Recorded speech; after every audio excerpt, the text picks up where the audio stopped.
On September 7th, 2025, a lunar eclipse is occurring. This is how they work. Here is the sun on the geocentric chart. A full moon can only occur when the moon is exactly opposite from the sun on this chart, 180 degrees. Therefore, the entire surface of the moon that's facing us is lit up, making it a full moon. These points here are called the moon nodes. Those are the 2 points where the plane of the sun's movement in our sky and the plane of the moon's movement in our sky cross. It is only at these 2 points that a solar or lunar eclipse can occur. So what's happening on September 7th is we are having a full moon, but that full moon is occurring directly on the same point in the chart as the moon node, the point where those 2 planes cross. I'm going to attempt to illustrate this for you. This represents the sun. I have the earth and the moon. So you can see as the moon goes around the planet Earth, there is a point behind the planet Earth where it moves through the shadow of the earth that's being cast by the light from the sun. This is what's happening when a lunar eclipse occurs. So you can see when it's at a certain point, kind of above that shadow, it's still lit up fully like a full moon should be.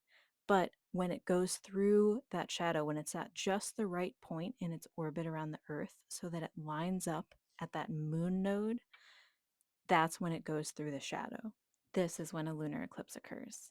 So at this point, I'm going to use some smaller models to illustrate the moon nodes if I can.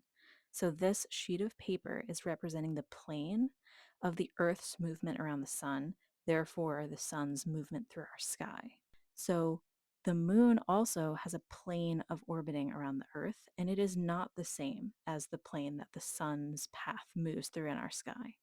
You can see those 2 planes are different, and there's 2 points on where those circles cross, that those planes are at exactly the same spot, just at those 2 points.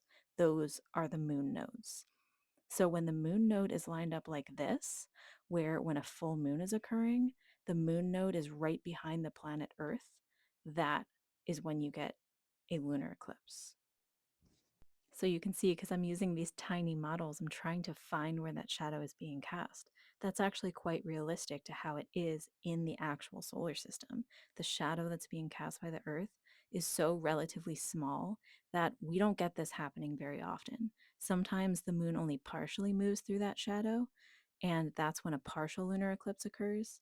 But when a total lunar eclipse occurs, that's when it is completely in the center of the Earth's shadow. I hope you enjoyed this little explanation. Please follow me for more. Thanks.